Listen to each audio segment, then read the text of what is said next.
शांति स्वयं ईश्वर सिखाते हैं सहज राजयोग, जो और कोई मनुष्य नहीं सिखा सकता। इस विषय पर हम जानकारी ले रहे हैं। योग के माध्यम क्या है और माध्यम से मन का उत्थान, आत्मा का चढ़ती कला होना, आत्मा में सुधार आना। तो यहां इन्होंने दिखाया है मन का उत्थान, बुद्धि का उत्थान, आत्मा का उत्थान। हम इसको समझ सकते हैं। तो ये योग के माध्यम से ही हो सकता है। चेतना और उसकी अभिव्यक्तियां, हमने चेतना के बारे में समझा कि हमारी कॉन्शियस माइंड आत्मा चैतन्य है और ये शरीर जड़ है। उस आत्मा में ही वो चेतना शक्ति है जिसके आधार से आत्मा एक शरीर छोड़ दूसरा शरीर लेती है, चाहे वो दुनिया के किसी भी कोने में हो, जिसका नाम इस जन्म में कभी नहीं सुना होगा, परंतु वे उस आत्मा के साथ पाठ बजाना ही बजाना है। तो चेतना और उसकी अभिव्यक्ति, सभी जीवित प्राणियों में चेतना होती है जो विचारों, इच्छाओं, समझ, निर्णय, स्मृति, खुशी, दुख और आत्मा जागरूकता के रूप में, आत्म जागरूकता के रूप में प्रकट होती है। ये बात हमें फिर से समझनी है कि जीवित प्राणियों में चेतना होती है जो विचारों, इच्छाओं, समझ, निर्णय, स्मृति, खुशी, दुख और आत्मा जागरूकता के रूप में प्रकट होती है। आत्म जागरूकता के रूप में प्रकट होती है। और जब तक हमारे अंदर जो भी ज्ञान है, जो भी समझ है, वो हम अपने अंदर इस प्रकार से महसूस करते हैं कि ये बातें हमें अब समझ में आई हैं, ये ज्ञान की समझ हमें मिली है। विचारों के रूप में प्रकट होने पर इस चेतना को मन समझने या निर्णय लेने पर बुद्धि, इसको क्या समझते हैं? मन। और जब ये निर्णय करने लगती है तब इसको समझते हैं, कहते हैं हम बुद्धि।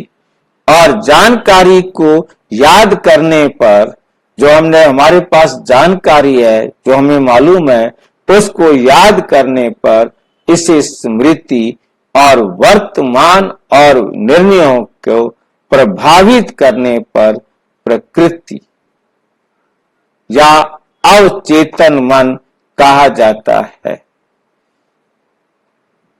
प्रकृति, प्रवृत्ति, प्रकृति, प्रवृत्ति, प्रवृत्ति माना परिवार, प्रकृति प्रवृत्ति। और प्रकृति जो है ना, जो पांचों तत्वों से बना हुआ है, स्वभाव को भी प्रकृति कहते हैं, पांच तत्वों को भी प्रकृति कहते हैं।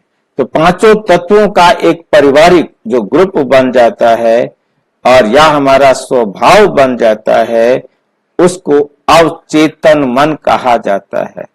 हमने अवचेतन मन को जान लिया है। अवचेतन मन जो होता है, जब बुद्धि फ्री हो जाती है, उसके पास कोई भी मन उसे तंग नहीं करता, तो बुद्धि अपने आप ही कुछ नया सोचना शुरू कर देती है। तो मन कहा जाता है चेतना का अतिक्रमण। दूसरा पॉइंट है चेतना का अतिक्रमण। चेतना समय से परे है और शरीर, तंत्रिका तंत्र या मस्तिष्क तक सीमित नहीं। ये लाइन समझ में आई हमें? चेतना समय से परे है। चेतना समय के बीच में नहीं रहती। आप कितनी भी चीज प्रयोग कर सकते।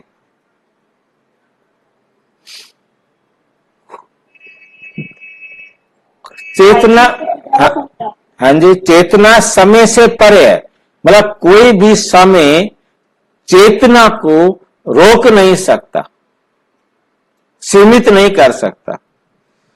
और शरीर तंत्रिका तंत्र या मस्तिष्क तक सीमित नहीं, ये भविष्य के बारे में सोच सकता है और भविष्य वक्ता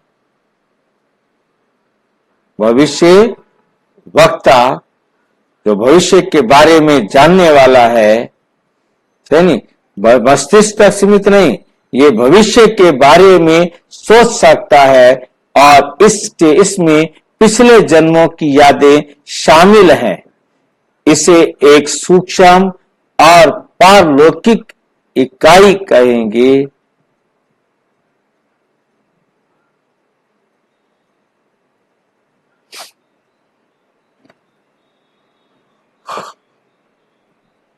इसे सूक्ष्म और पारलौकिक इकाई के रूप में वर्णित किया गया है, जिसे आत्मा कहते हैं, क्योंकि तीनों मन बुद्धि संस्कार तीनों मिलकर एक हिस्सा बन जाते हैं। उस एक को कहा जाता है आत्मा। आत्मा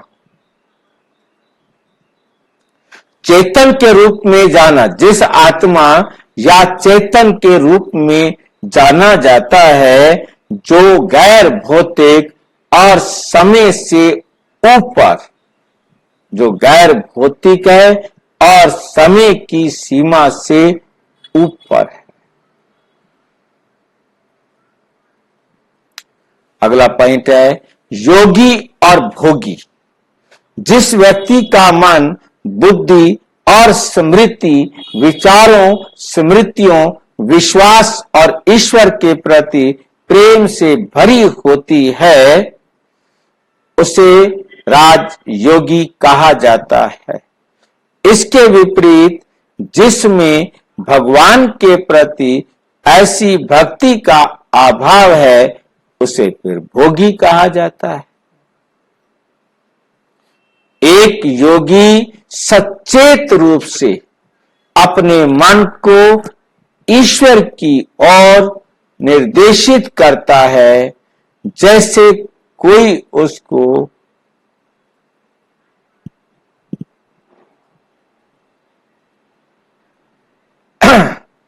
जैसे किसी रेडियो को किसी विशेष स्टेशन पर ट्यून करना या टेलीफोन पर एक विशेष नंबर डायल करना, विशेष सुविधाएं प्रदान करने के लिए।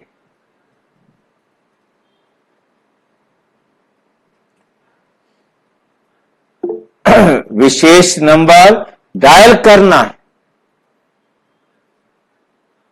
शुद्ध और उदात्तीकरण, इन सच्चाइयों को समझकर व्यक्तियों को अपने मन या बुद्धि द्वारा निश्चय व्यक्तियों को अपने मन या बुद्धि का दोष देने के लिए नहीं बल्कि स्वयं को शुद्ध करने के लिए प्रोत्साहित किया जाता है।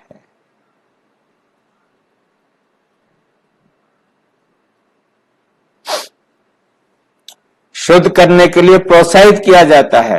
मन और बुद्धि को आत्मा से अलग देखने की बजाय विचारों को उच्चीकृत करने और बुद्धि को उच्चीकृत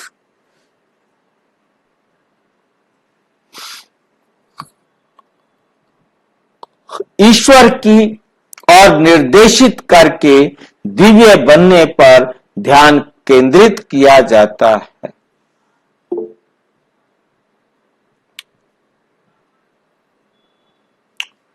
अच्छा, और विस्तार से जानना हो तो प्रजापिता ब्रह्मा कुमारी ईश्वरीय विश्वविद्यालय के किसी भी सेवा केंद्र पर संपर्क करें, और यदि कोई प्रश्न है तो 9213106986 पर केवल संपर्क करें, फोन नहीं करें।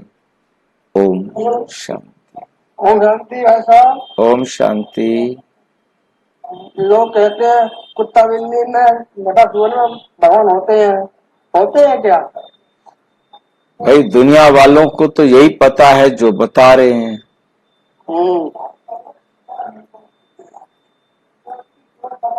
लोग भी कहते हैं कुत्ता बिल्ली और सुअर में भगवान होते हैं। नहीं भाई, किसी में भी भगवान नहीं होते। अच्छा, ओम शांति। ओम शांति। अच्छा, आज हम यहीं पर ही इसको रोकेंगे, बाकी कल करेंगे। ठीक है, सभी को ओम शांति। सभी को ओम शांति। ओम शांति।